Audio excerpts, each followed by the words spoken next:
Assalamualaikum, jumpa lagi dengan Bunda Wiji. Belajar biologi semakin asik.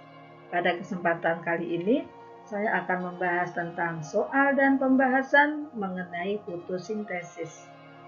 Oke, yuk kita lihat seperti apa soal-soal dan pembahasannya.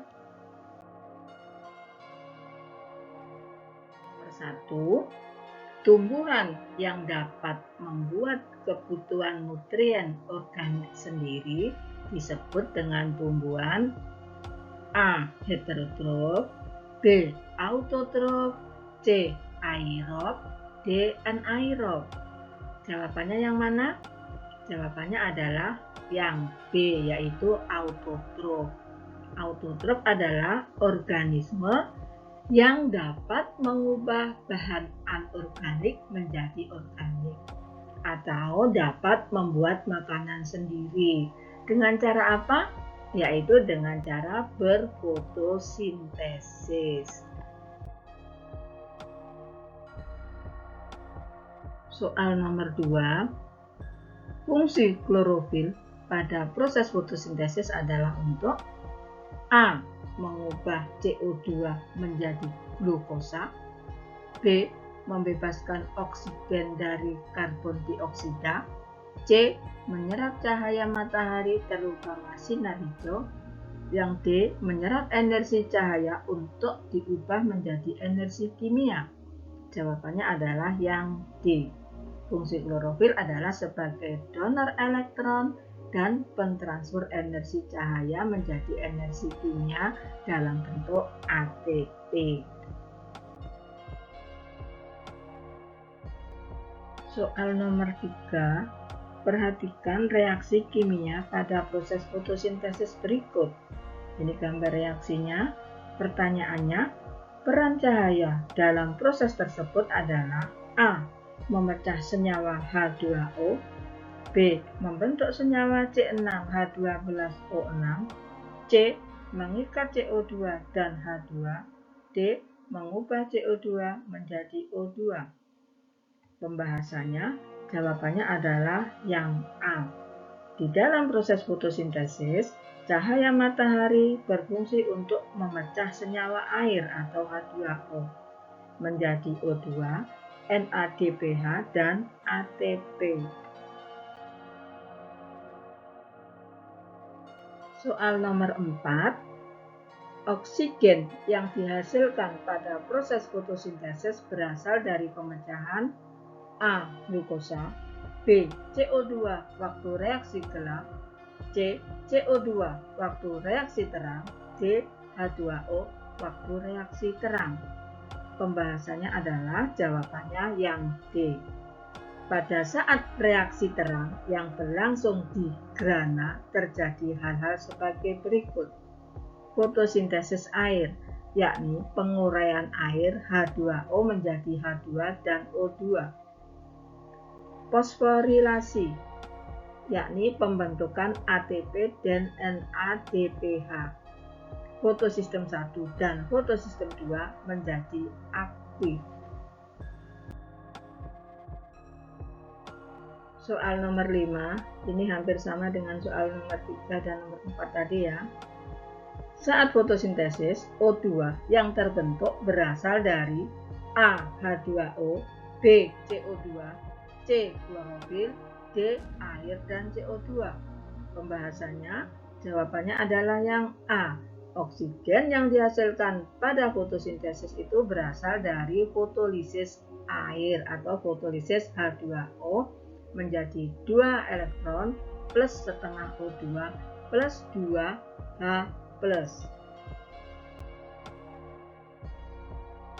Kita lanjut soal nomor 6. Manakah yang tidak mempengaruhi fotosintesis? A. O2, B. CO2, C. Sinar matahari, D. Klorofil. Pembahasannya jawabannya yang A. Oksigen tidak mempengaruhi proses fotosintesis.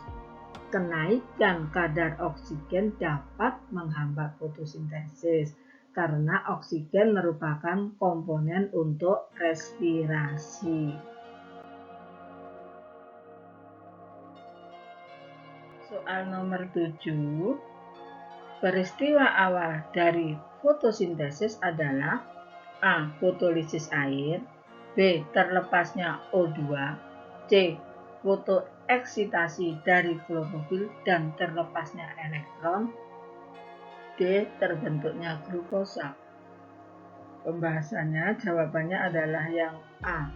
Peristiwa awal dari fotosintesis adalah pemecahan molekul air menjadi oksigen yang terjadi di grana pada tahap reaksi terang. Soal nomor 8. Fungsi utama dari pigmen fotosintesis adalah A. Menyerap air, B. Menyerap cahaya dan merubahnya menjadi energi kimia, yang C. Membuat kadar O2, yang D. Mengubah aldehid. Maka pembahasannya, jawabannya adalah yang B.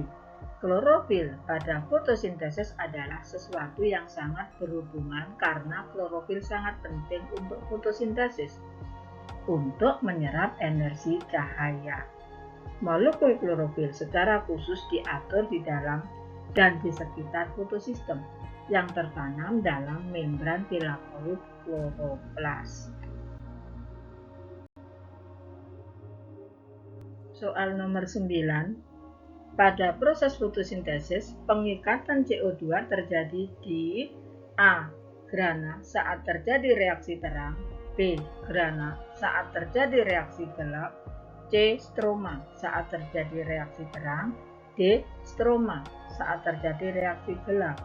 Pembahasannya, jawabannya adalah yang D. CO2 yang berdifusi dari udara akan masuk ke dalam daun. Selanjutnya CO2 tersebut akan difiksasi atau diikat oleh RUBP yang terbentuk GGA, atau pengikatan CO2 ini terjadi pada saat fase fiksasi dalam proses reaksi gelap yang terjadi di stroma. Jadi jawabannya terjadi di stroma pada saat reaksi gelap.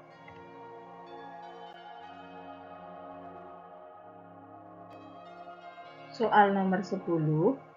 Tumbuhan yang sebagian bahan baku untuk berfotosintesis diambil dari tumbuhan inangnya disebut dengan A. Parasit fakultatif, B. Semiparasit, C. Euparasit, D. Saprofit. Pembahasannya, jawabannya adalah yang B, yaitu semiparasit atau setengah parasit, di mana tumbuhan ini berklorofil, kemudian CO2 diambil sendiri, dan air atau H2O diambil dari tubuh inangnya. Misalnya, contohnya adalah benalu. Soal nomor 11. Reaksi gelap pada fotosintesis dinamakan demikian. Kenapa dinamakan dengan reaksi gelap? A. Tidak dapat berlangsung siang hari, B. Berlangsung di tempat gelap, C. Tidak memerlukan energi cahaya, D. Terjadi terutama pada malam hari. Pembahasannya adalah jawabannya yang C. Reaksi gelap fotosintesis terjadi di stroma. Disebut reaksi gelap karena dalam reaksi ini tidak memerlukan cahaya. Soal nomor 12. Fiksasi CO2 disebut dengan reaksi gelap. Alasannya, A. Tidak dapat terjadi pada siang hari, B. Berlangsung terutama pada malam hari, C. Tidak dapat terjadi pada siang hari, D. Tidak memerlukan energi cahaya.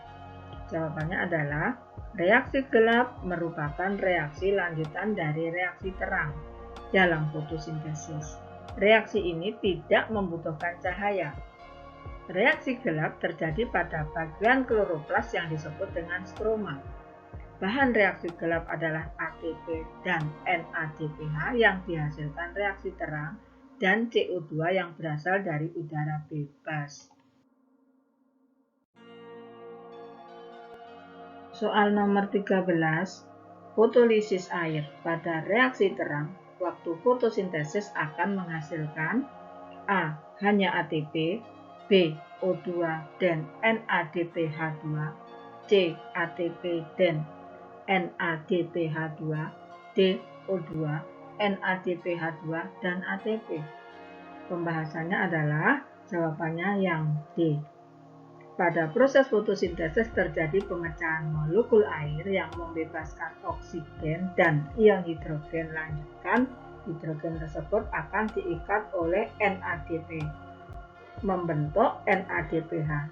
Dalam proses fotosintesis pada tahap reaksi terang melalui fotofosforilisasi non-siklik.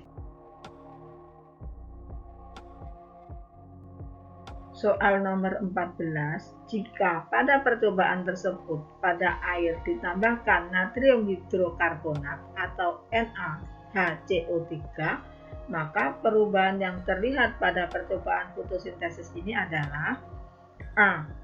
Peningkatan volume air dalam gelas, B. Peningkatan jumlah hidrogen dalam air, C. Peningkatan jumlah O2 yang dihasilkan di tabung, D. Peningkatan jumlah CO2 yang dihasilkan di tabung. Pembahasannya, alat dan bahan yang digunakan dalam percobaan tersebut adalah tabung reaksi dan tanaman hidrilla. Jika untuk mengetahui bahwa di dalam fotosintesis menghasilkan oksigen atau O2, penambahan natrium bikarbonat atau NaHCO3 berfungsi untuk meningkatkan kadar CO2 sehingga dapat meningkatkan laju fotosintesis. Penambahan NaHCO3 juga berakibat pada jumlah oksigen yang diperoleh pada hasil fotosintesis menjadi lebih banyak. Jadi jawabannya adalah yang D, peningkatan jumlah CO2 yang dihasilkan di tabung. Soal nomor 15, ini masih ada kaitannya dengan soal nomor 14 tadi ya. Tujuan dari percobaan gambar di samping adalah A. Menguji bahwa fotosintesis menghasilkan oksigen, B. Mengetahui bahwa fotosintesis memerlukan air, C. Menguji fotosintesis bisa dilakukan di dalam air, yang D. Menguji bahwa fotosintesis menghasilkan karbohidrat. Pembahasannya, jawabannya adalah yang A.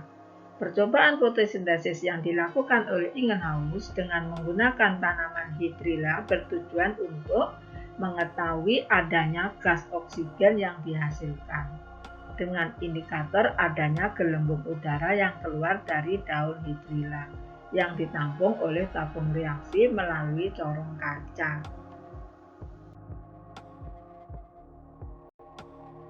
Soal nomor 16, faktor yang tidak berpengaruh dalam peningkatan aktivitas fotosintesis yaitu A. Penambahan intensitas sinar merah, B. Penambahan konsentrasi CO2, C.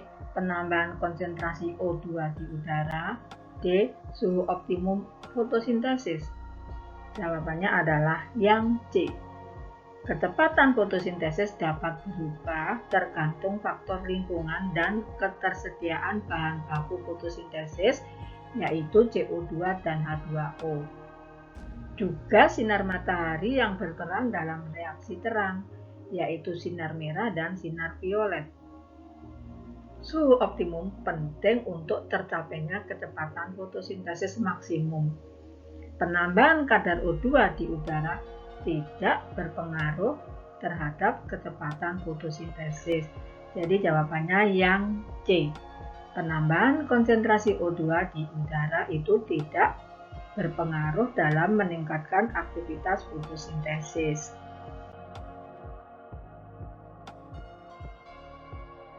Soal nomor 17 adalah soal IC ya. Sebutkan faktor-faktor yang mempengaruhi proses fotosintesis dan jelaskan. Faktor-faktor yang mempengaruhi fotosintesis itu ada faktor internal dan faktor eksternal.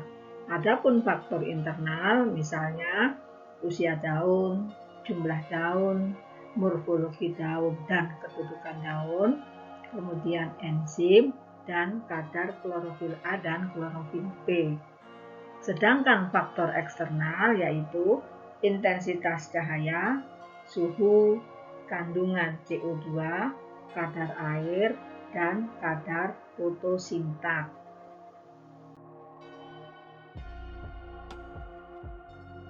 Soal nomor 18. Bagaimana cara membuktikan fotosintesis menghasilkan senyawa karbohidrat? Untuk membuktikan fotosintesis menghasilkan senyawa karbohidrat dengan percobaan Sachs, yaitu Sachs melakukan percobaan dengan menggunakan daun yang ditutup sebagian dengan kertas aluminium foil dan dibiarkan beberapa saat. Setelah dibiarkan, baru daun itu dipetik dan dilakukan perlakuan sebagai berikut. Daun tersebut dimasukkan ke dalam air, direbus di air, kemudian setelah itu dimasukkan ke alkohol. Nah, setelah dimasukkan ke alkohol, daun ditetesi dengan cairan yodium. Daun yang tidak ditutupi aluminium foil berubah warnanya menjadi biru tua, sedangkan yang tertutup aluminium foil dia warnanya agak pucat.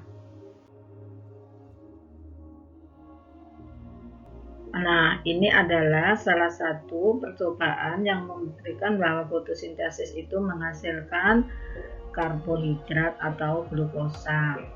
Ini kaitannya dengan jawaban soal nomor 18 tadi.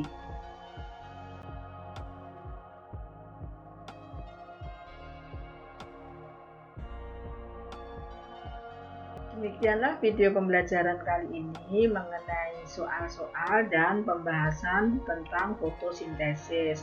Semoga video ini bermanfaat. Di akhir kata, wassalamualaikum warahmatullahi wabarakatuh. Bye semuanya.